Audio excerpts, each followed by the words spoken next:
परम सत्कारयोग सतगुरां दी सजी और नवाजी हुई साध संगत जीओ, आप माई पाई धनता दे योग हो जो गुरु चरनां दे विच जुड़ बैठे हो।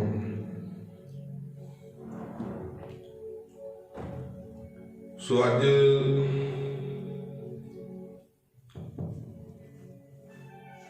13 पो का दिहाड़ा है।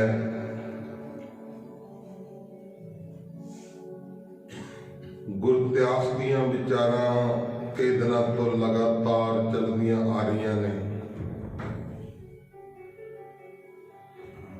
कल सरवण कर रहे सी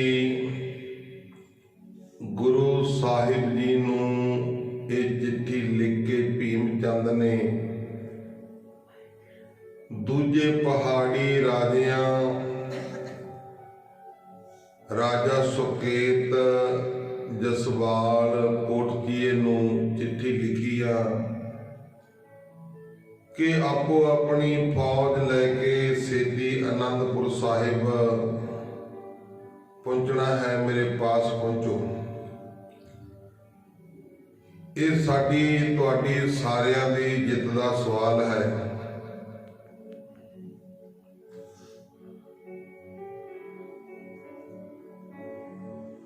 इस तरह सारे राजियां नूं सद के उन्हां नाल सलाह करके बहुत सारी फौज इकट्ठी कर ली। इधर श्री आनंदपुर साहिब भी भीम चंद की चिट्ठी पहुंच गई। सतगुरु जी ने जब चिट्ठी पढ़ाई तो आप जी ने बहुत क्रोध नाल राजे नूं लिखवाया कि साडा काम ही युद्ध करना है,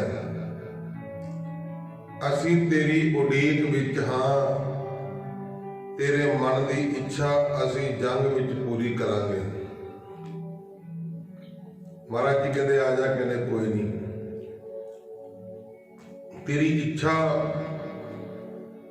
जंग दे विच पूरी करांगे। इउं उत्तर लिखवा के छेती ही राजा भीम चंद नूं भिजवा दिओ। वो चिट्ठी लिख के राजे भीम चंद नूं भेज दित्ती।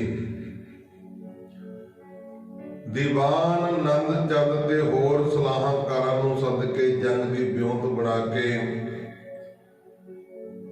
आप जी ने फौजी भर्ती करन दे हुक्म जारी कर दिते। होर सिंह भर्ती करन वास्ते जारी कर दिते। तां गुरमुख प्यारिओ,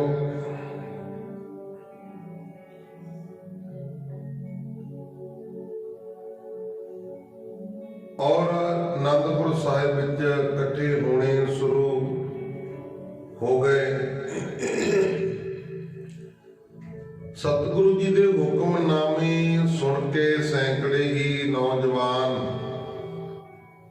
आनंदपुर साहिब विच इकट्ठे होने शुरू हो गए।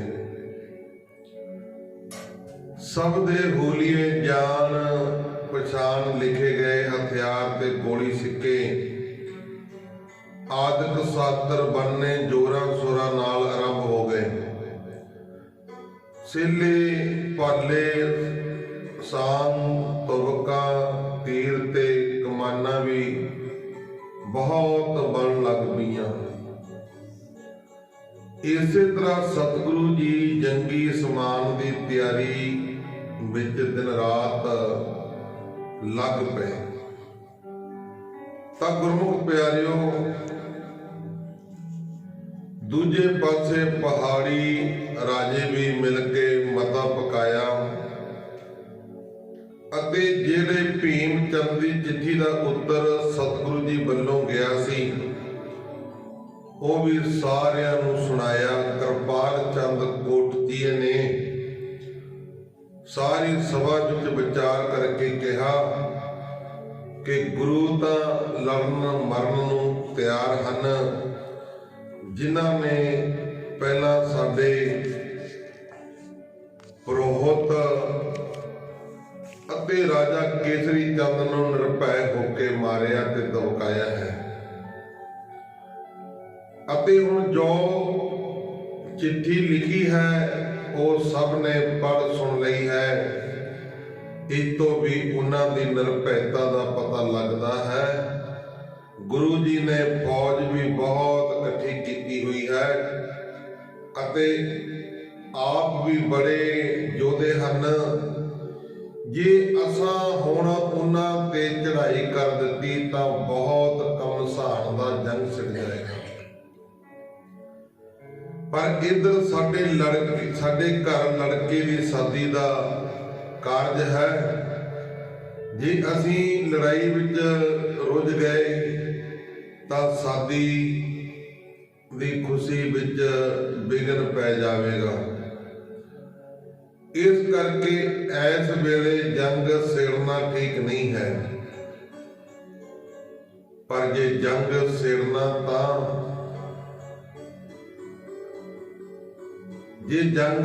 ਛੇੜਨਾ ਹੈ ਤਾਂ ਫਿਰ ਸ਼ਾਦੀ ਪਿੱਛੋਂ ਪਾ ਦਿਓ।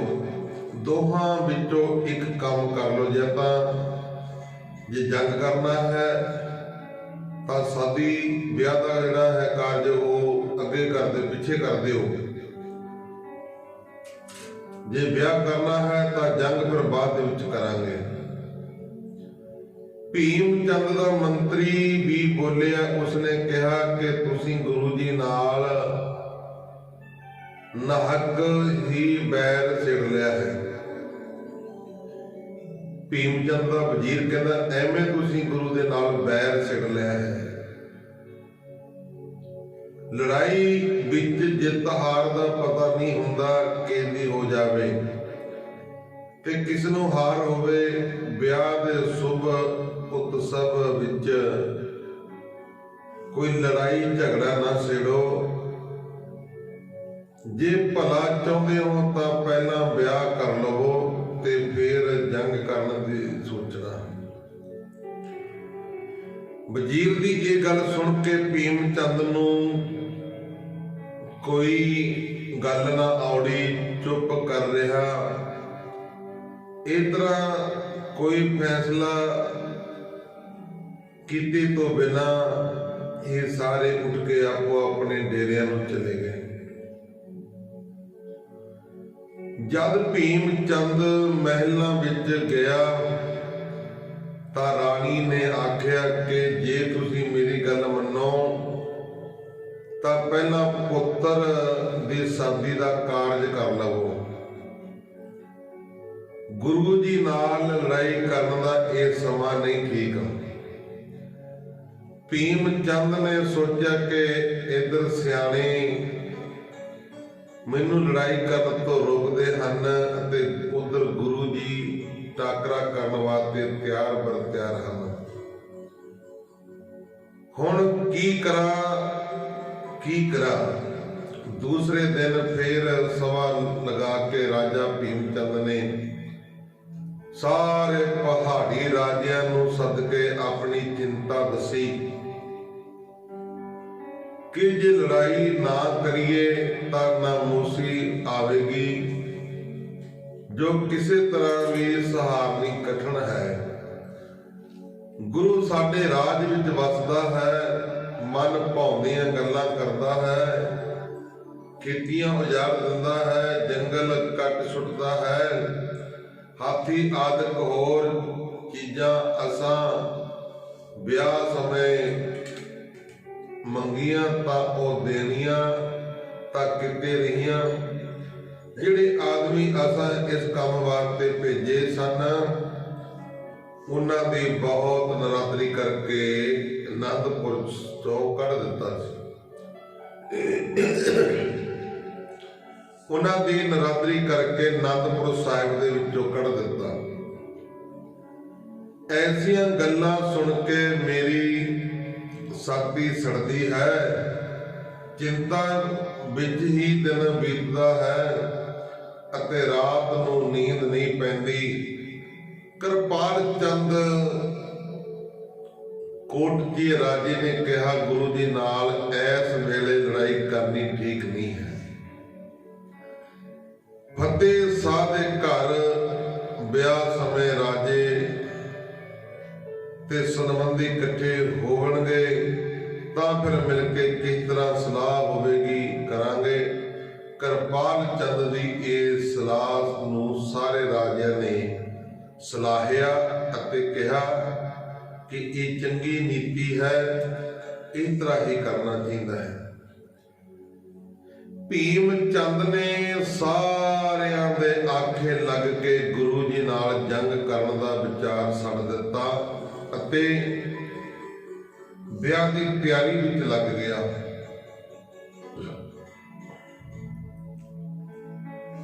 ਗੁਰੂ ਜੀ ਨੂੰ ਮਾਤਾ ਜੀ ਨੇ ਸਮਝਾਉਣਾ। ਗੁਰੂ ਜੀ ਦਿਨ ਰਾਤ ਜੰਗ ਵਾਸਤੇ ਸਮਾਨ ਦੀ ਤਿਆਰੀ ਕਰਕੇ ਰਾਜਾ ਭੀਮ ਚੰਦ ਨੂੰ ਇਸ ਤਰ੍ਹਾਂ ਉਡੀਕ ਰਹੇ ਹਨ ਜਿਸ ਤਰ੍ਹਾਂ ਕਿਸੇ ਪ੍ਰਾਹੁਣੇ ਦੀ ਉਡੀਕ ਹੋਵੇ। ਬੈਰੀ ਪ੍ਰਾਹੁਣੇ ਦੀ ਪ੍ਰਾਹੁਣਾਚਾਰੀ ਵਾਸਤੇ ਗੁਰੂ ਜੀ ਢਾਲਾਂ ਰੂਪੀ ਰਕਾਬੀਆਂ ਤੇ ਤੰਗ ਰੂਪੀ ਕੇਵਲ ਤਿਆਰ ਕਰਵਾ ਰਹੇ ਸਨ।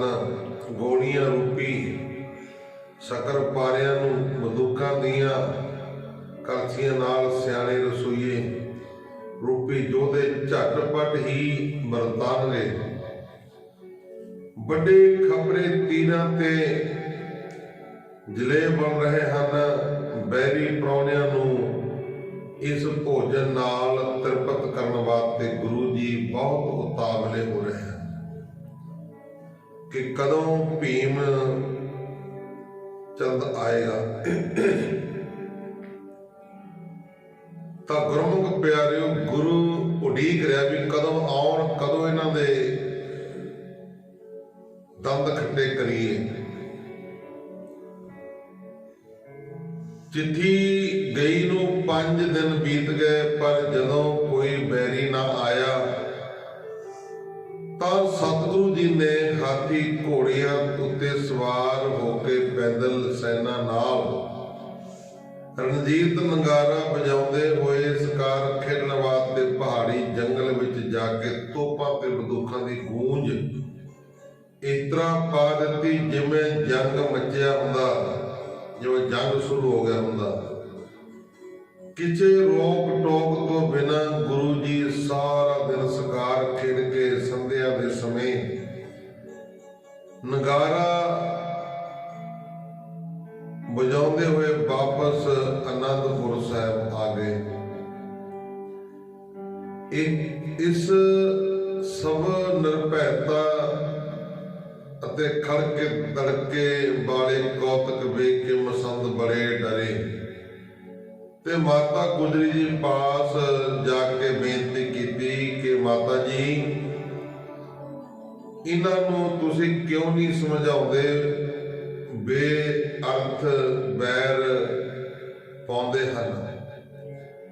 ਇਹਨਾਂ ਨੇ ਜੰਗ ਵੇਖਿਆ ਨਹੀਂ, ਜਦੋਂ ਇਹ ਗਲ ਪੈ ਜਾਵੇ ਤਾਂ ਫਿਰ ਇਸ ਤੋਂ ਬਚਣਾ ਬੜਾ ਮੁਸ਼ਕਲ ਹੋ ਜਾਂਦਾ ਹੈ।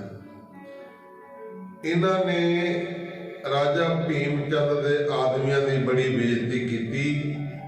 ਜੇ ਇਹ ਨਰਾਤਰੀ ਦਾ ਬਲ ਲੈਣ ਵਾਸਤੇ ਸਾਰੇ ਰਾਜੇ ਇਕੱਠੇ ਹੋ ਕੇ ਚੜ ਪੈਣ ਤਾਂ ਯੁੱਧ ਮੱਚ ਪਏਗਾ। ਇਹ ਰੋਜ਼ ਹੀ ਮਾਰਾ ਮਕਾਰਾ ਕਰਦੇ ਰਹਿੰਦੇ ਨੇ। ਗੁਰੂ ਜੀ ਰੋਜ਼ ਹੀ ਮਾਰਾ ਮਕਾਰਾ ਕਰਦੇ ਰਹਿੰਦੇ ਹਨ ਕਿ ਅਸੀਂ ਦਿੱਲੀ ਲੁੱਟ ਲੈਣੀ ਹੈ, ਲਾਹੌਰ ਮੱਲ ਕੇ ਫਿਰ ਅਸਾਂ ਮੁਲਤਾਨ ਵੱਲ हो जाना है, पसौर उत्ते चढ़ाई करके मैदान कर देना है। सारे पंजाब नूं सांभ के फिर असीं पहाड़ियां नूं मार देवांगे। साडा बसना मुश्किल हो गया है, गल तो टलदे ही नहीं हन। माता जी ने उत्तर दिता कि मैं बहुत समझा चुकी हाँ, पर ਇਹ अपनी गल तो टलदे नहीं। उपरंत एक दिन समा पा के माता जी ने फिर आख्या, पुत्र जी, एक पासे साडा औरंगजेब बड़ा दुखी है, एक पासे साडा बड़ा औरंगजेब दुखी है, जिसने तुहाडे पिता जी नूं शहीद कर दिता। दूजे पासे पहाड़ी राजिਆਂ नाल तुसीं अणबण कर रहे हो। ये ठीक नहीं है। अपने नगर विच सुख नाल वसो, किसे नाल बगाड़ ना करो। माता जी दे वचन सुन के सतगुरु जी ने फरमाया, माता जी तुसीं चिंता ना करो, सानू तां एक अकाल पुरख दा भरोसा है। ये पहाड़िए ते दिल्ली वाले बेचारे कौन हन?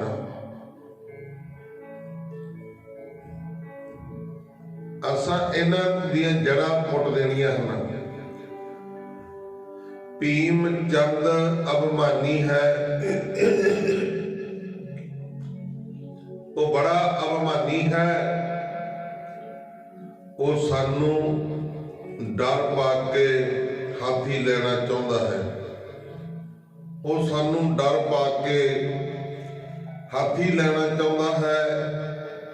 असी सतरी हाँ, किसे तो डरना साडा काम नहीं है।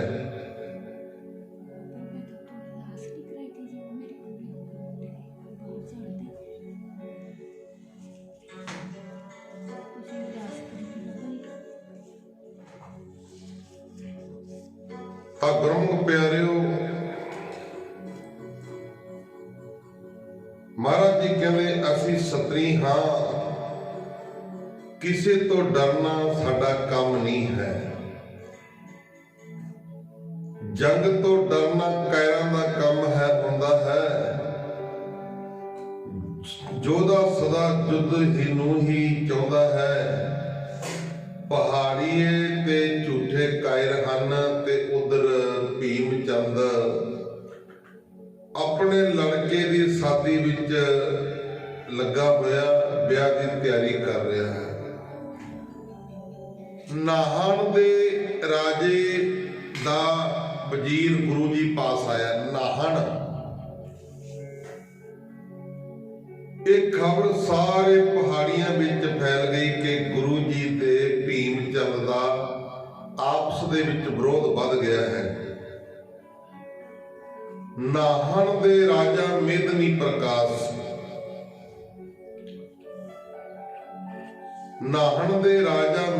प्रकाश ने भी जब सुनिया कि गुरु जी बड़े सूरमे ते सातर त्यारी अवायासी हन, आनंदपुर साहिब उन्हां पास सिख संगतां दर्शन परसन करन वास्ते बहुत आण के बहुत मुल्लियां भेटां अर्पण करदियां हन। उन्हां ने एक तकड़ी सेना भी रखी हुई है। जंग दे बड़े योधे हन अते करामात विच भी पूर्ण हन। इत्यादक गुण सुन के राजा मेदनी प्रकाश मन विच बड़ा खुश होया।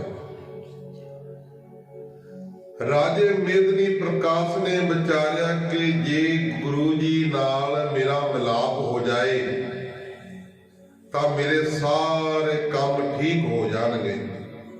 जे गुरु जी दे नाल मेरा मिलाप हो जाए तो मेरे सारे काम ठीक हो जाणगे।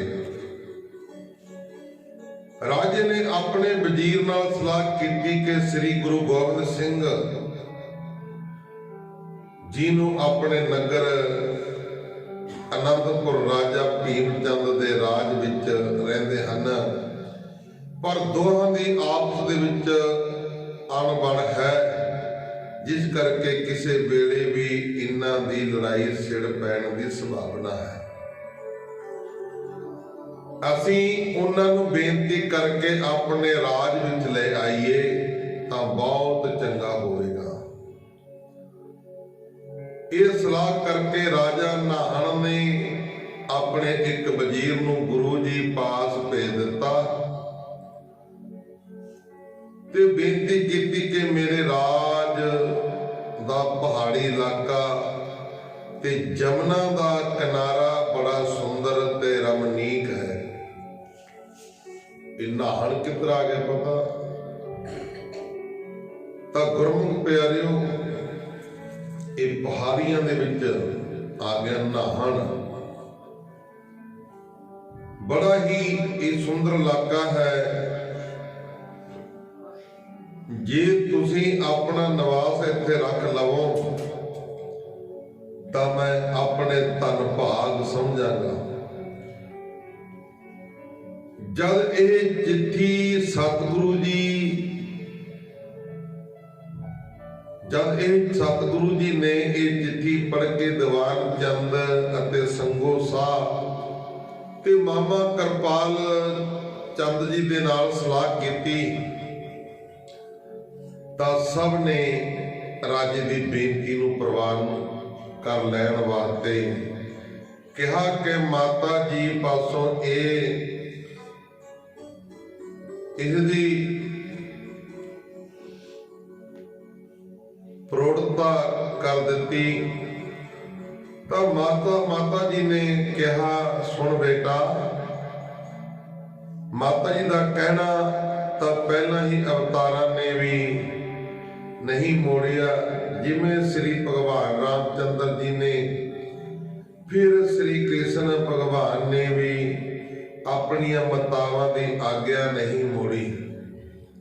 ਤਿਵੇਂ ਹੀ ਤੁਸੀਂ ਮੇਰੇ ਆਖੇ ਮੰਨ ਕੇ ਉਸ ਨਾਹਣ ਦੇਸ਼ ਨੂੰ ਚਲੇ ਜਾਓ, ਉਸ ਦੇਸ਼ ਨੂੰ ਚਲੇ ਜਾਓ। ਸਤਿਗੁਰੂ ਜੀ ਨੇ ਮਾਤਾ ਜੀ ਦੇ ਬਚਨ ਸੁਣ ਕੇ ਉੱਤਰ ਦਿੱਤਾ, ਮਾਤਾ ਜੀ, ਮੈਂ ਤੁਹਾਡਾ ਆਖਾਂ ਮੋੜਨਾ ਨਹੀਂ ਚਾਹੁੰਦਾ। ਮੈਨੂੰ ਅਕਾਲ ਪੁਰਖ ਨੇ ਭਿਆਨਕ ਯੁੱਧ ਕਰਨ ਵਾਸਤੇ ਹੀ ਭੇਜਿਆ ਹੈ। ਦੁਸ਼ਮਣਾਂ ਦੇ ਸਮੂਹ ਦਲ ਨਾਸ਼ ਕਰਕੇ ਇਹਨਾਂ ਨੂੰ ਦੰਡ ਦਿਆਂਗਾ।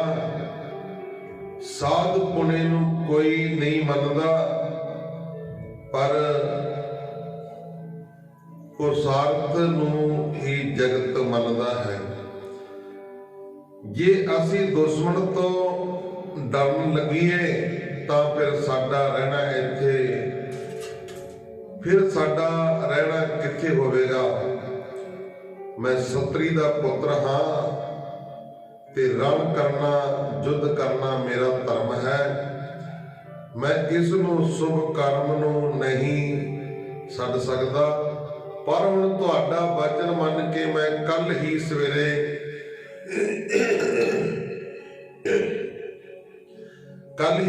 ਮੈਂ ਰਾਜੇ ਨਾਹਣ ਦੇਸ਼ ਨੂੰ ਚਲਿਆ ਜਾਵਾਂਗਾ, ਭਾਵ ਕਿ ਪੌਂਟਾ ਸਾਹਿਬ ਦੀ ਧਰਤੀ ਵੱਲ ਨੂੰ। ਸਤਿਗੁਰੂ ਜੀ ਦਾ ਇਹ ਵਚਨ ਸੁਣ ਕੇ ਸਾਰਿਆਂ ਨੂੰ ਖੁਸ਼ੀਆਂ ਹੋ ਗਈਆਂ।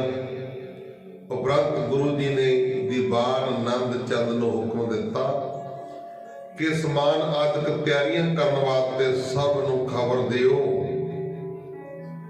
ਭਲਕੇ ਅੰਮ੍ਰਿਤ ਵੇਲੇ ਹੀ ਇੱਥੋਂ ਅਨੰਦਪੁਰ ਸਾਹਿਬ ਤੋਂ ਪੌਂਟਾ ਸਾਹਿਬ ਵੱਲ ਨੂੰ ਕੂਚ ਕਰਾਂਗੇ। ਇਹ ਪੌਂਟਾ ਸਾਹਿਬ ਵੀ ਸਤਿਗੁਰੂ ਜੀ ਨੇ ਨਾਮ ਰੱਖਿਆ ਸੀ। ਹੁਣ ਨਾਹਣ ਨੂੰ ਕੂਚ ਵਿਸਾਖ ਦੇ ਮਹੀਨੇ ਸੰਮਤ 1741 ਨੂੰ ਦੂਸਰੇ ਦਿਨ ਸਵੇਰੇ ਹੀ ਤਿਆਰੀ ਦਾ ਬੜਾ ਭਾਰੀ ਧੌਂਸਾ ਵੱਜਿਆ। सब हाथी घोड़े माल असबाब ते त्यार प्रत्यार। माता गुजरी जी, माता नानकी जी, सतगुरु जी दे महल माता जीतो जी ते माता सुंदरी जी दी सवारी वास्ते पालकियां तैयार हो गईयां। आप सतगुरु जी ने शास्त्र वस्त्र सजाए ते कमर कसा करके घोड़े उत्ते सवार हो गए। 500 उदासी साधु 500 उदासी साधु महाराज जी दे नाल सन। 500 सिख सेना ਅਤੇ ਸੰਗਤ ਦਾ ਭੀੜ ਪੈਦਲ ਤੁਰ ਪਿਆ। ਆਨੰਦਪੁਰ ਦੀ ਸੰਭਾਲ ਵਾਸਤੇ ਕੁਝ ਪੈਦਲ ਸੈਨਾ ਪਿੱਛੇ ਛੱਡ ਕੇ ਉਹਨਾਂ ਦੇ ਪ੍ਰਬੰਧ ਵਾਸਤੇ ਬਾਬਾ ਸੂਰਜਮਲ ਜੀ ਦੇ ਦੋ ਪੁੱਤਰਾਂ ਤੇ ਕੁਝ ਮਸੰਦਾਂ ਨੂੰ ਨਿਯਤ ਕਰ ਦਿੱਤਾ, ਆਨੰਦਪੁਰ ਸਾਹਿਬ ਛੱਡ ਦਿੱਤਾ। ਬਾਕੀ ਸਭ ਨੇ ਚਾਲੇ ਮਾਰ ਦਿੱਤੇ। ਦੇਖ ਲਓ 500 ਤਾਂ ਸਾਧੂ ਹੀ ਸੀ ਉਦਾਸੀ, ਬਾਕੀ ਹਜ਼ਾਰਾਂ ਦੀ ਗਿਣਤੀ ਦੇ ਵਿੱਚ ਗੁਰੂ ਗੋਬਿੰਦ ਸਿੰਘ ਮਹਾਰਾਜ ਜੀ ਦੇ ਨਾਲ ਸਿੰਘ ਸੀ। ਜਦੋਂ ਸਤਿਗੁਰੂ ਜੀ ਚੱਲਦੇ ਹੁੰਦੇ ਸੀ, ਹਜ਼ਾਰਾਂ ਦੀ ਗਿਣਤੀ ਦੇ ਵਿੱਚ ਨਾਲ ਸਿੰਘ ਪਿੱਛੇ ਪਿੱਛੇ ਹੁੰਦੇ ਸੀ। ਆਖੋ ਸਤਿਨਾਮ। ਇੱਥੋਂ ਹੁਣ ਪਿੱਛੇ ਮਸੰਦਾਂ ਨੂੰ ਛੱਡ ਕੇ ਬਾਬਾ ਸੂਰਜਮਲ ਜੀ ਦੇ ਪੁੱਤਰਾਂ ਨੂੰ ਛੱਡ ਕੇ ਤੇ ਮਸੰਦਾਂ ਨੂੰ ਛੱਡ ਕੇ ਅਨੰਦਪੁਰ ਸਾਹਿਬ ਪਿੱਛੇ ਪਹਿਲਾ ਪੜਾਅ ਕੀਰਤਪੁਰ ਕੀਤਾ ਗੁਰੂ ਗੋਬਿੰਦ ਸਿੰਘ ਮਹਾਰਾਜ ਜੀ ਨੇ। ਇੱਥੇ ਸਤਿਗੁਰੂ ਜੀ ਨੇ ਕੜਾਹ ਪ੍ਰਸਾਦੀ ਬਹੁਤ ਵੱਡੀ ਦੇਗ ਕਰਾ ਕੇ ਸ੍ਰੀ ਹਰਗੋਬਿੰਦ ਸਾਹਿਬ ਜੀ ਦੇ ਸਥਾਨ ਉੱਤੇ ਅਰਦਾਸ ਕਰਵਾਈ। ਅਰਦਾਸ ਕਰਾ ਕੇ ਉਹ ਕੜਾਹ ਪ੍ਰਸਾਦੀ ਦੇਗ ਵਰਤਾਈ। ਹੁਣ ਤੁਸੀਂ ਕਹੋਗੇ ਜੀ ਬਹੁਤ ਵੱਡੀ ਦੇਗ ਦਾ ਮਤਲਬ ਕੀ ਆ? ਵੱਡੇ ਵੱਡੇ ਕੜਾਹਿਆਂ ਦੇ ਵਿੱਚ ਦੇਗ ਤਿਆਰ ਹੋਈ ਸੀ, ਵੱਡੇ ਵੱਡੇ ਕੜਾਹਿਆਂ 'ਚ। ਦੇਖ ਲਓ 500 ਸਾਧੂ ਤੇ ਹਜ਼ਾਰਾਂ ਦੀ ਗਿਣਤੀ ਵਿੱਚ ਸਿੰਘ ਸੀ। ਪਰ ਦੇਖ ਲਓ ਕਿੰਨੀ ਲੱਗਣੀ ਆ। ਇੱਕ ਰਾਤ ਇੱਥੇ ਬਸਰਾਤ ਕਰਕੇ ਦੂਸਰੇ ਦਿਨ ਅੰਮ੍ਰਿਤ ਵੇਲੇ ਸਤਿਗੁਰੂ ਜੀ ਨੇ ਰਣਜੀਤ ਨਗਾਰੇ ਨੂੰ ਚੋਟ ਲਗਾ ਕੇ ਕੂਚ ਕਰ ਦਿੱਤਾ। ਰਸਤੇ ਵਿੱਚ ਸ਼ਿਕਾਰ ਆਦਿਕ ਦਿਲ ਪਰਚਾਵੇ ਹਾਸ ਵਿਲਾਸ ਕਰਦੇ ਸਤਿਗੁਰੂ ਜੀ ਰੋਪੜ ਆ ਬਰਾਜੇ ਔਰ ਦੂਸਰੇ ਦਿਨ ਸਵੇਰੇ ਹੀ ਰੋਪੜ ਤੋਂ ਚੱਲ ਪਏ। ਦਿਨ ਢਲੇ ਤੱਕ ਆਪ ਜੀ ਚਲਦੇ ਫਿਰ ਰਾਤ ਬਤੀਤ ਕਰਨ ਵਾਸਤੇ ਇੱਕ ਪਿੰਡ ਠਹਿਰ ਜਾਂਦੇ ਸਨ। ਇਸ ਤਰ੍ਹਾਂ ਪੜਾਈ ਕੂਚ ਕਰਦੇ ਹੋਏ ਆਪ ਜੀ ਨਾਹਨ ਰਾਜ ਵਿੱਚ ਪਹੁੰਚੇ। ਜਦ ਨਾਹਨ ਦੇ ਰਾਜੇ ਨੂੰ ਆਪ ਜੀ ਦੇ ਆਉਣ ਦੀ ਖਬਰ ਹੋਈ ਤਾਂ ਉਹ ਆਪਣੇ ਮੰਤਰੀਆਂ ਤੇ ਸੈਨਾ ਸਹਿਤ ਬਹੁਤ ਮੁੱਲੀਆਂ ਸੁੰਦਰ ਭੇਟਾਂ ਲੈ ਕੇ ਸਤਿਗੁਰੂ ਜੀ ਨੂੰ ਅੱਗੇ ਹੋ ਕੇ ਬੜੇ ਪ੍ਰੇਮ ਤੇ ਸਰਧਾ ਦੇ ਨਾਲ ਸਤਿਗੁਰੂ ਜੀ ਨੂੰ ਆਪਣੇ ਬਾਗ ਵਿੱਚ ਸੁੰਦਰ ਸਥਾਨ ਤੇ ਡੇਰਾ ਕਰਾ ਦਿੱਤਾ। ਦੂਸਰੇ ਦਿਨ ਰਾਜਾ ਮੇਦਨੀ ਪ੍ਰਕਾਸ਼ ਨੇ ਬੇਨਤੀ ਕੀਤੀ ਕਿ ਆਪਣੇ ਮਨ ਭਾਉਂਦਾ ਸਥਾਨ ਪਸੰਦ ਕਰਕੇ ਤੁਸੀਂ ਮੇਰੇ ਰਾਜ ਵਿੱਚ ਜਿੱਥੇ ਚਾਹੋ ਆਪਣਾ ਕਿਲਾ ਬਣਵਾ ਲਵੋ। ਜਿੱਥੇ ਤੁਹਾਡਾ ਜੀ ਕਰਦਾ ਉੱਥੇ ਆਪਣਾ ਕਿਲਾ ਬਣਵਾ ਲਵੋ। ਰਾਜੇ ਦੀ ਇਹ ਬੇਨਤੀ ਸੁਣ ਕੇ ਸਤਿਗੁਰੂ ਜੀ ਨੇ ਫਰਮਾਇਆ, ਤੁਸੀਂ ਪਹਿਲਾਂ ਸਾਨੂੰ ਉਹ ਸਥਾਨ ਨਾਲ ਚਲਾ ਕੇ ਵਿਖਾਓ, ਉਹ ਸਥਾਨ ਚੱਲ ਕੇ ਵਿਖਾਓ ਜਿਹੜਾ ਤੁਸੀਂ ਆਪ ਵੇਖ ਕੇ ਸਾਡੇ ਲਈ ਪਸੰਦ ਕੀਤਾ ਹੋਇਆ। ਗੁਰੂ ਗੋਬਿੰਦ ਸਿੰਘ ਮਹਾਰਾਜ ਜੀ ਕਹਿੰਦੇ ਜਿਹੜਾ ਤੁਸੀਂ ਸਾਡੇ ਲਈ ਜਗ੍ਹਾ ਪਸੰਦ ਕੀਤੀ ਆ ਨਾ, ਪਹਿਲਾਂ ਤੁਸੀਂ ਆਪ ਉਹ ਦਿਖਾਓ ਕਿਹੜੀ ਆ। ਰਾਜਾ ਮੇਦਨੀ ਪ੍ਰਕਾਸ਼ ਨੇ ਕਿਹਾ, ਮੇਰੇ ਧੰਨ ਭਾਗ ਹਨ ਜੋ ਤੁਸੀਂ ਮੈਨੂੰ ਆਪਣੇ ਨਾਲ ਜਾਣ ਵਾਸਤੇ ਆਗਿਆ ਕੀਤੀ ਹੈ। ਗੁਰੂ ਜੀ ਨੇ ਫਿਰ ਥਾਂ ਪਸੰਦ ਕਰਨੀ। ਚੌਪਈ ਸਾਹਿਬ ਦੇ ਵਿੱਚ ਲਿਖਦੇ ਨੇ ਮਹਾਰਾਜ ਜੀ, ਦੇਸ ਚਾਲ ਹਮ ਤੇ ਪੁਨ ਭਈ सहर पावटा की सुध लई, कलंदरी तक करह बिलासा, अनक भांत के बेख तमाशा। दूसरे दिन सवेरे ही कूच करन वास्ते रणजीत नगारा बजाया। घोड़ियां उत्ते काठियां पा के पूरी तैयारी हो गई। नाहन दा राजा भी घोड़े उत्ते सवार होके गुरु जी नाल जाण वास्ते तैयार होके आ गया। सारा दिन संग ते समाज इकट्ठा होके जंगल विच शिकार खेडण वास्ते चले गए। जद रणजीत नगारा बजदा है तां गूंज पहाड़ी दियां दूनां विच दूर दूर तक गरजदी सुनाई दिंदी है। इधर उधर जंगल विच शिकार खेडदे हुए सतगुरु जी जमुना दे किनारे, जमुना दे कंढे दे नाल नाल कई चंगे स्थान वेखण वास्ते कितनी दूर तक तुरे गए। एक थां जिथे पहाड़ां दा बहुत सुंदर दृश और बिरसां दी बड़ी सुंदर ठंडी सां सी, तां सतगुरु जी ने पसंद करके मेदनी प्रकाश नूं आख्या कि ये जगह सानू पसंद है। इत्थे जल दे प्रवाह दा वेग बड़ा चंगा है ਅਤੇ ਹੋਰ ਵੀ ਆਰਾਮ ਵਾਲੇ ਸਾਰੇ ਸਾਧਨ ਮੌਜੂਦ ਹਨ। ਇਹ ਆ ਕੇ ਸਤਿਗੁਰੂ ਜੀ ਘੋੜੇ ਉੱਤੋਂ ਉਤਰ ਕੇ ਫਰਸ਼ ਤੇ ਆ ਕੇ ਬੈਠ ਗਏ। ਮੇਦਨੀ ਪ੍ਰਕਾਸ਼ ਵੀ ਇਹ ਥਾਂ ਵੇਖ ਕੇ ਬੜਾ ਖੁਸ਼ ਹੋਇਆ ਤੇ ਕਹਿਣ ਲੱਗਾ, ਗੁਰੂ ਜੀ ਤੁਸਾਂ ਬਹੁਤ ਸੁੰਦਰ ਜਗ੍ਹਾ ਪਸੰਦ ਕੀਤੀ ਹੈ। ਇੱਥੇ ਮੇਰੇ राज दी हद राजा फतेह शाह गढ़वालिए दी हद लगती है। ये मेरे राज दी हद है। इत्थे फतेह शाह दा राज मेरे नालों वड्डा है अते वो कई बार मैनू अकार नहीं तंग करता, बिना मतलब तो ही तंग करता रहता। इस करके साडा आपस दे दोहां गवांढी राजियां दा बखेड़ा ही पिया होया है, जो कदी शांत नहीं होया। इसे करके ही मैं तुहानू बेनती करके इत्थे सद्या है, जिस नूं तुसां किरपा करके प्रवान कीता। तुहाडे इत्थे दोहां राजां दी हद पैंदी आ ते तुसीं निवास करन नाल मैं राजा फतेह शाह वल्लों निरभै हो जावांगा।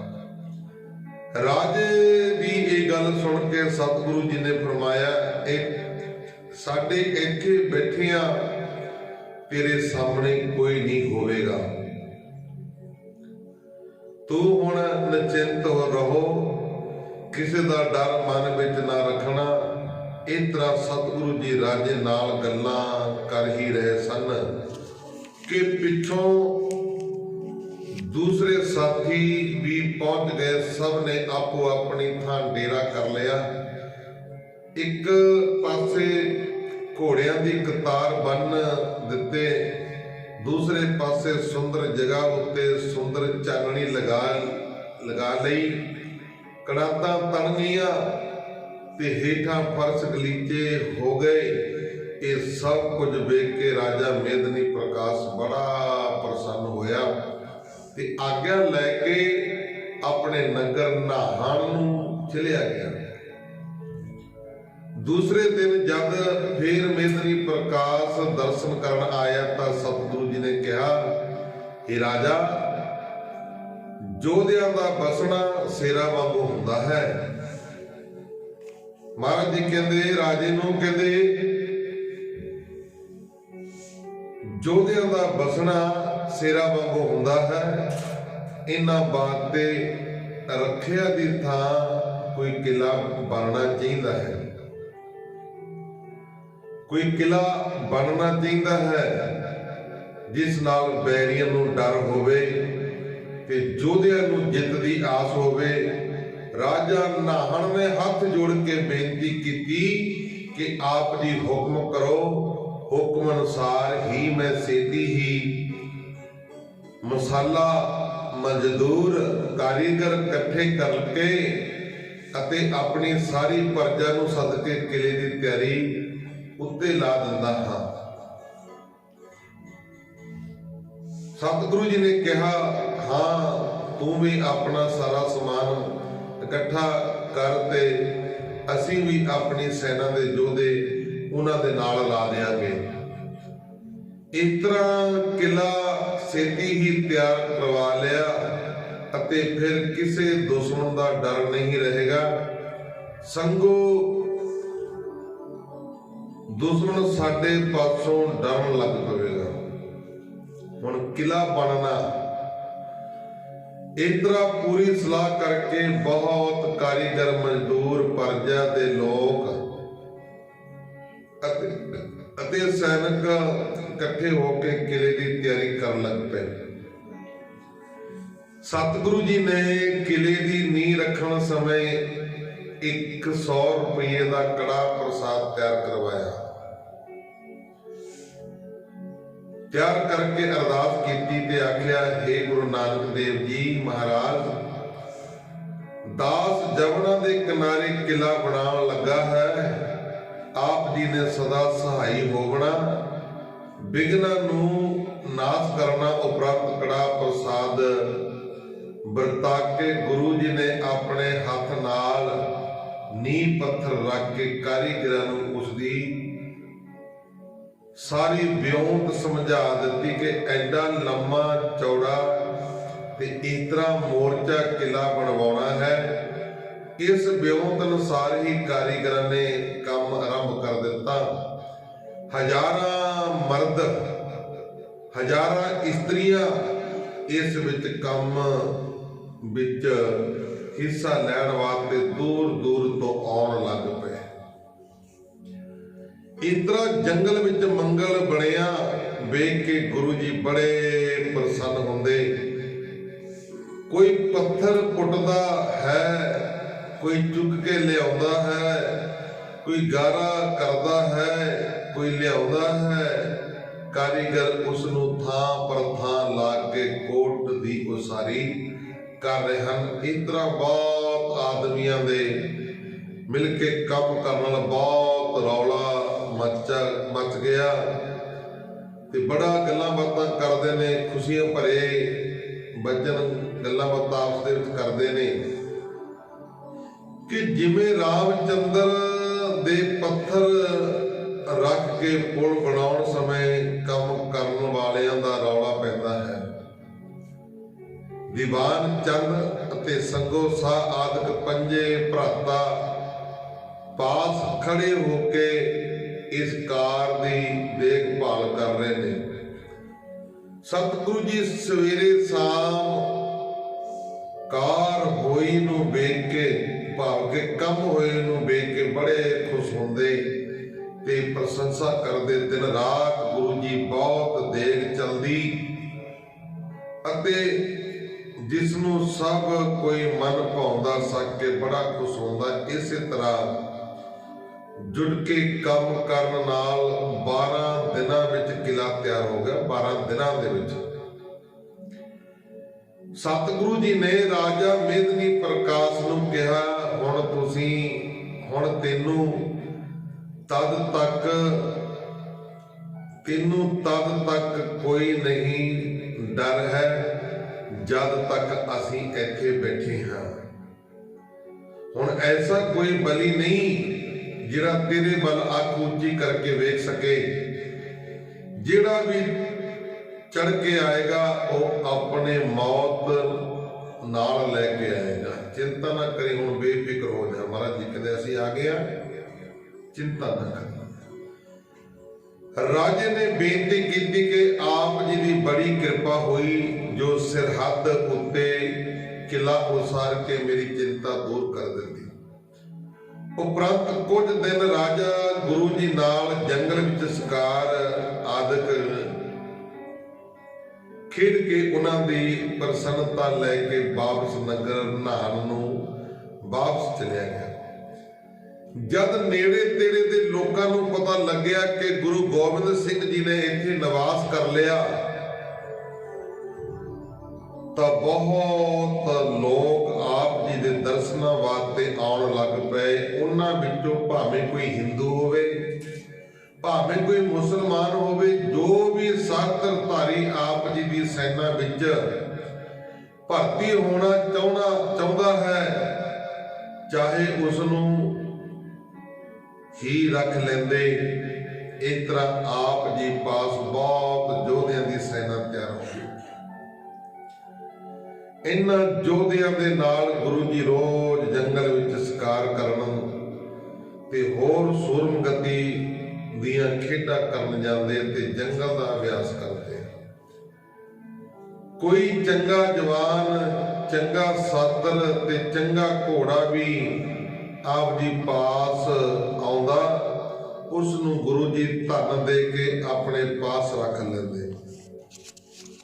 ਪੈਸੇ ਦੇ ਕੇ ਉਹ ਘੋੜਾ ਆਪ ਆਪਣੇ ਪਾਸ ਰੱਖ ਲੈਂਦੇ। ਸ੍ਰੀ ਅਨੰਦਪੁਰ ਸਾਹਿਬ ਤੋਂ ਉੱਠ ਕੇ ਗੁਰੂ ਜੀ ਦਾ ਇੱਥੇ ਪੈਰ ਟੇਕਿਆ। ਸ੍ਰੀ ਅਨੰਦਪੁਰ ਸਾਹਿਬ ਜੀ ਤੋਂ ਉੱਠ ਕੇ ਗੁਰੂ ਜੀ ਦਾ ਇੱਥੇ ਪੈਰ ਟੇਕਿਆ, ਜਿਸ ਕਰਕੇ ਇਸ ਦਾ ਨਾਮ ਮਹਾਰਾਜ ਜੀ ਨੇ ਪੌਂ ਟਿੱਕਾ ਤੋਂ ਪੌਂਟਾ ਸਾਹਿਬ ਰੱਖਿਆ। ਜਿਹੜਾ ਗੁਰਦੁਆਰਾ ਪੌਂਟਾ ਸਾਹਿਬ ਬਣਿਆ ਹੋਇਆ ਨਾ, ਕਈਆਂ ਨੇ ਵਿਚਾਰਿਆਂ ਨੇ ਹਜੇ ਦਰਸ਼ਨ ਨਹੀਂ ਕੀਤੇ ਹੋਣੇ, ਕਈਆਂ ਨੇ ਕਰ ਲਏ ਹੋਣੇ।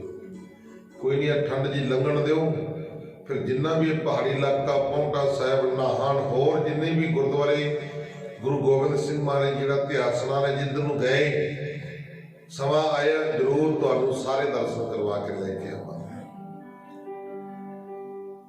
ਇੱਥੇ ਹੁਣ ਗੁਰਮੁਖ ਪਿਆਰਿਓ, ਮਹਾਰਾਜ ਜੀ ਨੇ ਇਸ ਦਾ ਸਥਾਨ ਦਾ ਨਾਮ ਪੌਂਟਾ ਸਾਹਿਬ ਰੱਖਿਆ, ਜੋ ਸਾਰੇ ਦੇਸ਼ਾਂ ਪ੍ਰਦੇਸ਼ਾਂ ਵਿੱਚ ਪ੍ਰਸਿੱਧ ਹੈ। ਗੁਰੂ ਜੀ ਆਪਣੀ ਜੀਵਨ ਕਥਾ ਵਿੱਚ ਲਿਖਦੇ ਨੇ,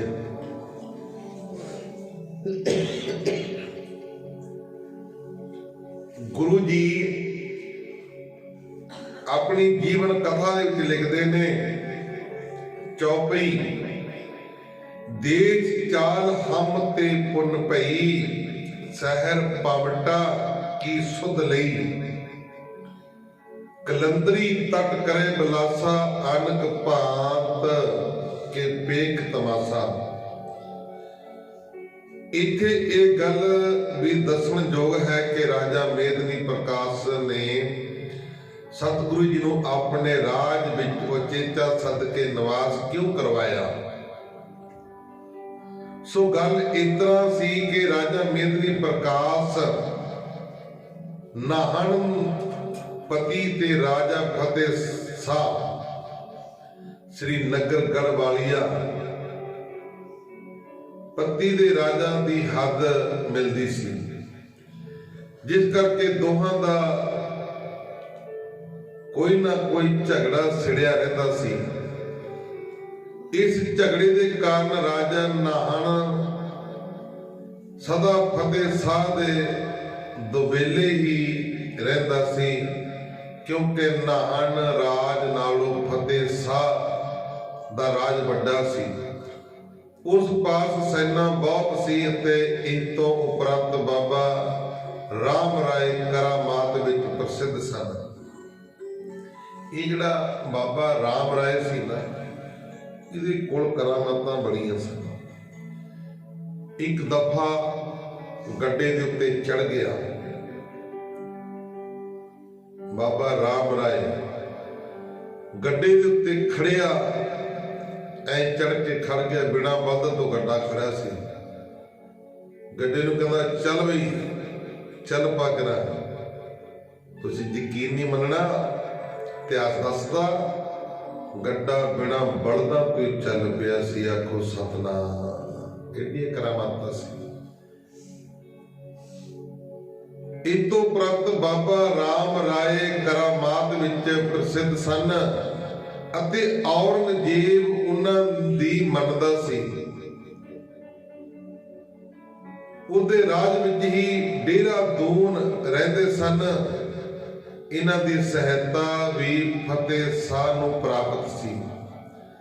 ਇਸ ਕਰਕੇ ਜਦ ਰਾਜਾ ਨਾਹਣ ਨੇ ਕਰਾਮਾਤ ਤੇ ਸੂਰਮਤਾਈ ਵਿੱਚ ਸ੍ਰੀ ਗੁਰੂ ਗੋਬਿੰਦ ਰਾਏ ਜੀ ਦਾ ਪੂਰਨ ਜਸ ਸੁਣਿਆ, ਮਹਾਰਾਜ ਜੀ ਤੋਂ ਵੱਡਾ ਕੋਈ ਕਰਾਮਾਤੀ ਨਹੀਂ ਸੀ। ਸਤਿਗੁਰੂ ਜੀ ਤੋਂ ਵੱਡਾ ਕੋਈ ਵੀ ਕਰਾਮਾਤੀ ਨਹੀਂ ਸੀ। ਸਰਬ ਕਲਾ ਸੰਪੂਰਨ ਸਨ। ਸ੍ਰੀ ਗੁਰੂ ਗੋਬਿੰਦ ਰਾਏ ਜੀ ਦਾ ਜਦੋਂ ਪੂਰਨ ਜਸ ਸੁਣਿਆ ਤਾਂ ਉਸਨੇ ਆਪਣੀ ਰੱਖਿਆ ਵਾਸਤੇ ਸਤਿਗੁਰੂ ਜੀ ਨੂੰ ਉਚੇਚੀ ਬੇਨਤੀ ਪੱਤਰ ਭੇਜ ਕੇ ਸੱਦਿਆ ਤੇ ਕਿਲਾ ਆਦਿਕ ਬਣਾਉਣ ਵਿੱਚ ਵੀ ਹਰ ਪ੍ਰਕਾਰ ਦੀ ਸਹਾਇਤਾ ਕੀਤੀ।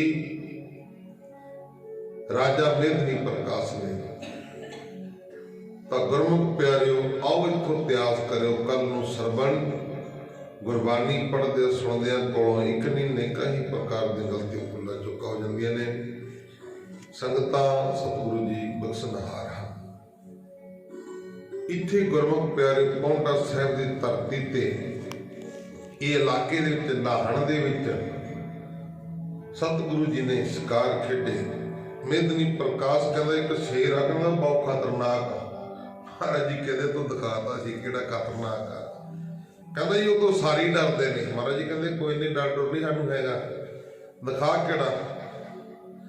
ਚੱਲ ਕਹਿੰਦੇ ਰਾਜਾ ਮੇਦਨੀ ਪ੍ਰਕਾਸ਼ ਨੇ ਜਦੋਂ ਦਿਖਾਇਆ ਵੀ ਆ ਜੰਗਲ ਦੇ ਵਿੱਚ ਸ਼ੇਰ ਆ, ਕਹਿੰਦੇ ਜੀ ਬੜਾ ਖਤਰਨਾਕ ਆ, ਬੜਾ ਸਾਰੀ ਡਰਦੇ ਨੇ, ਕੋਈ ਨਹੀਂ ਲੱਗਦਾ। ਉਹ ਮਹਾਰਾਜ ਜੀ ਕਹਿੰਦੇ ਸਾਡੇ ਕੋਲ ਬੜੇ ਤਗੜੇ ਤਗੜੇ ਸੂਰਮੇ ਸਿੰਘ ਨੇ, ਬਿਨਾਂ ਸ਼ਾਸਤਰ ਤੋਂ ਕਾਬੂ ਕਰ ਲੈਣੇ। ਕਹਿੰਦਾ ਅੱਛਾ ਜੀ। ਜਦੋਂ ਗੁਰਮੁਖ ਪਿਆਰੇ ਇਹ ਪਹਿਲੀ ਵਾਰ ਕੌਤਕ ਦੇਖਿਆ, ਇੱਕ ਗੁਰਸਿੱਖ ਨੂੰ ਥਾਪੜਾ ਦਿੱਤਾ। ਉਹਦੇ ਕੋਲ ਕੰਬਲ ਸੀ, ਨਾਲੇ ਨੇ ਜਿਹੜਾ ਆਪਾਂ ਕੰਬਲ, ਉਹਨੇ ਕੀ ਕਰਿਆ, ਦੋਨੇ ਪੈਰਾਂ ਨਾਲ ਥੱਲੋਂ ਦੱਬ ਲਿਆ, ਥੱਲੋਂ ਦੱਬ ਕੇ ਕੰਬਲ ਨੂੰ ਐ ਉੱਪਰ ਚੱਕ ਲਿਆ, ਐ ਪਹਿਲਾਂ ਫੜਿਆ ਹੋਇਆ। ਜਦੋਂ ਖੂਨਖਾਰ ਸ਼ੇਰ ਭੱਜ ਕੇ ਆਇਆ, ਉਹ ਸਿੰਘ ਤੇ ਬਾਹਰ ਕਰਨ ਲੱਗਿਆ। ਸਤਿਗੁਰੂ ਜੀ ਪਿੱਛੇ ਖੜੇ ਸੀ। ਜਦੋਂ ਭੱਜ ਕੇ ਆਇਆ, ਉਹਨੇ ਕੰਬਲ ਤਾਹ ਨੂੰ ਕਰ ਲਿਆ।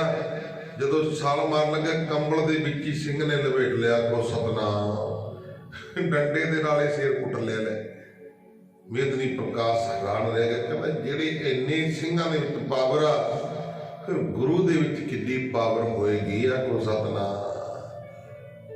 ਜਦੋਂ ਛਾਲ ਮਾਰੀ ਸ਼ੇਰ ਨੇ ਤਾਂ ਉਹ ਸਿੰਘ ਨੇ ਉਹਨੂੰ ਕੰਬਲ ਦੇ ਵਿੱਚ ਹੀ ਲਪੇਟ ਲਿਆ। ਕੰਬਲ ਦੇ ਵਿੱਚ ਲਪੇਟ ਕੇ ਅਸੀਂ ਕੁੱਟਮਾਰ ਕੀਤੀ ਸ਼ੇਰ ਦੀ। ਰਾਜਾ ਮੇਦਨੀ ਪ੍ਰਕਾਸ਼ ਹੈਰਾਨ, ਇੰਨੀ ਸਿੰਘਾਂ ਦੇ ਵਿੱਚ ਤਾਕਤ ਪਾਵਰ ਤੇ ਗੁਰੂ ਦੇ ਵਿੱਚ ਕਿੱਡੀ ਪਾਵਰ ਹੋਈ। ਉਸ ਜਗ੍ਹਾ ਦੇ ਉੱਤੇ ਨਾਹਣ ਸਤਿਗੁਰੂ ਕਰਕੇ ਤਰਪਾਤਸ਼ਾਹ ਗੁਰੂ ਗੋਬਿੰਦ ਸਿੰਘ ਮਹਾਰਾਜ ਜੀ ਨੇ ਇੱਕ ਹੋਰ ਸ਼ੇਰ ਦਾ ਮੁਕਾਬਲਾ ਕੀਤਾ ਸੀ। ਜਦੋਂ ਮਹਾਰਾਜ ਜੀ ਦੇ ਮੇਦਨੀ ਪ੍ਰਕਾਸ਼ ਰਾਜਾ ਨਾਲ ਸੀ ਤੇ ਗੁਰਮੁਖ ਪਿਆਰੇ, ਜਦੋਂ ਉਹ ਸ਼ੇਰ ਮਹਾਰਾਜ ਦੇ ਸਾਹਮਣੇ ਆਇਆ, ਨੀਵੀਂ ਪਾਲੀ ਸ਼ੇਰ ਨੇ, ਮਹਾਰਾਜ ਜੀ ਕਹਿੰਦੇ ਸ਼ੇਰ ਆ, ਸ਼ੇਰ ਬਣ ਕੇ ਦਿਖਾ। ਆ ਸ਼ੇਰ ਨੂੰ ਲਲਕਾਰਿਆ। ਜਦੋਂ ਸ਼ੇਰ ਭੱਜ ਕੇ ਆਇਆ, ਮਹਾਰਾਜ ਜੀ ਨੇ ਵੀਰ ਆਸਨ ਇੱਕ ਗੋਡਾ ਧਰਤੀ ਤੋਂ ਲਾਇਆ ਤੇ ਜਿਵੇਂ ਆਪਾਂ ਖੰਡੇ ਬਾਟੇ ਦਾ ਅੰਮ੍ਰਿਤ ਛਕਦੇ ਹੁੰਦੇ ਆ, ਇੱਕ ਗੋਡਾ ਧਰਤੀ ਤੇ ਆ ਤੇ ਦੂਜਾ ਗੋਡਾ ਖੜਾ। ਜਦੋਂ ਸ਼ੇਰ ਆਇਆ, ਮਹਾਰਾਜ ਜੀ ਨੇ ਢਾਲ ਕਰੀ, ਮੂਰੇ ਕੱਢ ਕੇ ਮਿਆਨ ਦੇ ਵਿੱਚੋਂ ਤਲਵਾਰ ਸ਼ੇਰ ਦੇ ਦੋ ਟੋਟੇ ਕਰ ਦਿੱਤੇ। ਆਖੋ ਸਤਨਾਮ। ਦੇਖ ਕੇ ਹੈਰਾਨ ਹੋ ਗਿਆ ਮੇਦਨੀ ਪ੍ਰਕਾਸ਼ ਸਤਿਗੁਰੂ ਦੀ ਸੂਰਮਤਾਈ। ਉਹ ਜਿਹੜੇ ਸ਼ੇਰ ਦੇ ਹੱਡ ਨੇ ਨਾ, ਅੱਜ ਵੀ ਸ਼ੇਰ ਦੇ ਹੱਡ ਨੇ, ਹੱਡੀਆਂ ਪਸਲੀਆਂ ਨੇ ਜਿਹੜੀਆਂ ਸ਼ੇਰ ਦੀਆਂ, ਜਿਹੜੀ ਗੁਰੂ ਗੋਬਿੰਦ ਸਿੰਘ ਮਹਾਰਾਜ ਜੀ ਨੇ ਮਾਰਿਆ ਸੀ, ਉਹ ਅੱਜ ਵੀ ਸੰਗਤਾਂ ਨੂੰ ਉਹਦੇ ਦਰਸ਼ਨ ਕਰਵਾਏ ਜਾਂਦੇ ਨੇ। ਆਖੋ ਸਤਨਾਮ। ਸ਼ੀਸ਼ੇ ਦੇ ਵਿੱਚ ਰੱਖੇ ਹੋਏ ਨੇ ਅੱਜ ਵੀ ਉਹ ਨਿਸ਼ਾਨੀ ਵੀ ਇਹ ਸ਼ੇਰ ਸੀ ਬੜਾ ਖੂਨਖਾਰ, ਇਹ ਗੁਰੂ ਗੋਬਿੰਦ ਸਿੰਘ ਮਹਾਰਾਜ ਜੀ ਨੇ ਮਾਰਿਆ ਸੀ। ਸੋ ਆਓ ਸਤਿਗੁਰੂ ਜੀ ਕਿਰਪਾ ਕਰਨ, ਸਭ ਨੂੰ ਚੜ੍ਹਦੀ ਕਲਾ ਵਿੱਚ ਰੱਖਣ। ਸੋ ਗੁਰਮੁਖ ਪਿਆਰਿਓ, ਸਰਦਾਰ ਅਮਨ ਸਿੰਘ ਜੀ ਅਤੇ ਇਹਨਾਂ ਦੀ ਮਾਤਾ ਨੇ ਅਰਦਾਸ ਕਰਵਾਈ ਸੀ ਆਪਣੇ ਕੋਲ ਇੱਥੇ ਗੁਰਦੁਆਰਾ ਸਾਹਿਬ ਆ ਕੇ। ਮੈਨੂੰ ਕਹਿੰਦੇ ਜੀ ਕਦੇ ਕੰਮ ਨਹੀਂ ਬਣ ਰਿਹਾ ਵੀ ਬਾਹਰ ਜਾਣ ਦਾ ਬੱਚੇ ਦਾ। ਮੈਂ ਕਿਹਾ ਅਰਦਾਸ ਕਰਵਾਓ, ਸਤਿਗੁਰੂ ਜੀ ਕਿਰਪਾ ਕਰਨਗੇ। ਅਰਦਾਸ ਕੀਤੀ, ਮਹਾਰਾਜ ਜੀ ਨੇ ਕਿਰਪਾ ਕੀਤੀ, ਉਹ ਜਿਹੜੀ ਸੁਖਨਾ ਸੁਖੀ ਉਹ ਪੂਰੀ ਕੀਤੀ। ਔਰ ਕੈਨੇਡਾ ਜਾਣ ਦੀ ਖੁਸ਼ੀ ਵਿੱਚ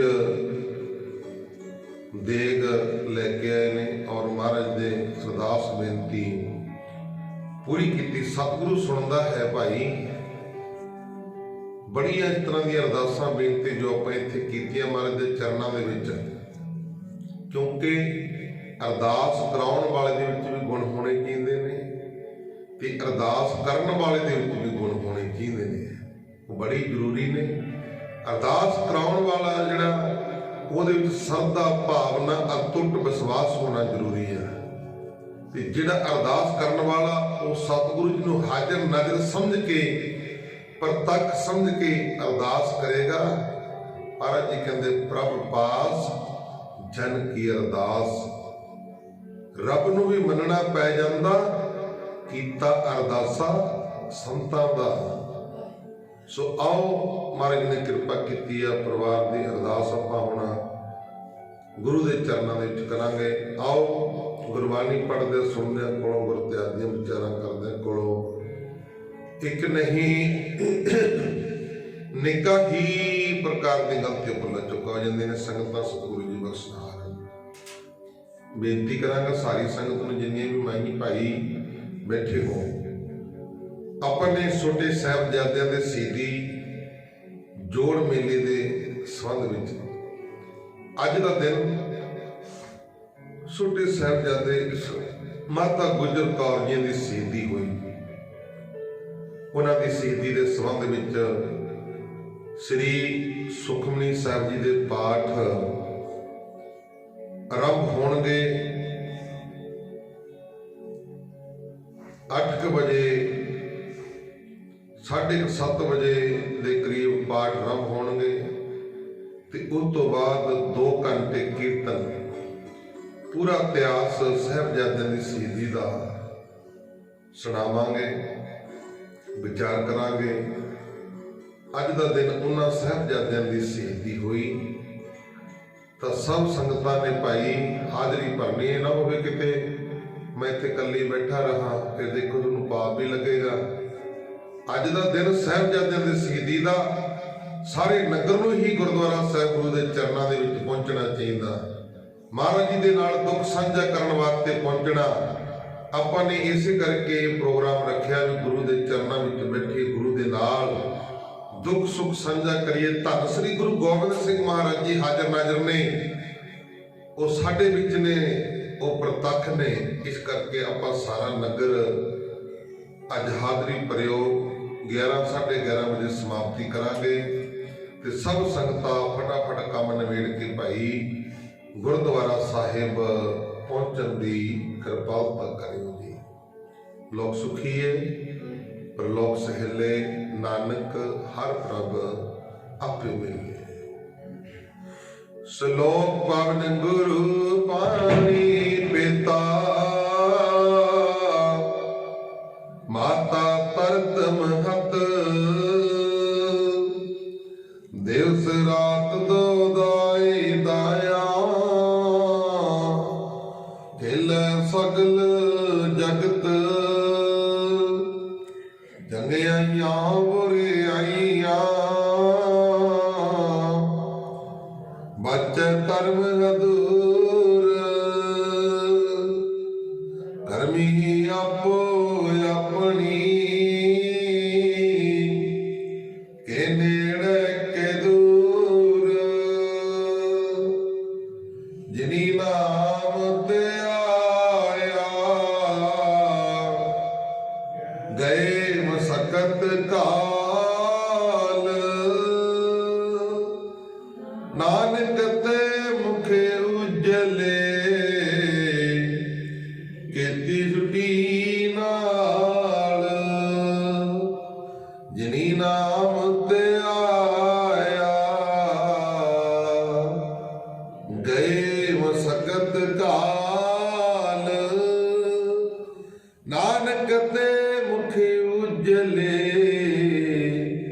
ਕੀਤੀ ਸੁਟੀ ਨਾਲ।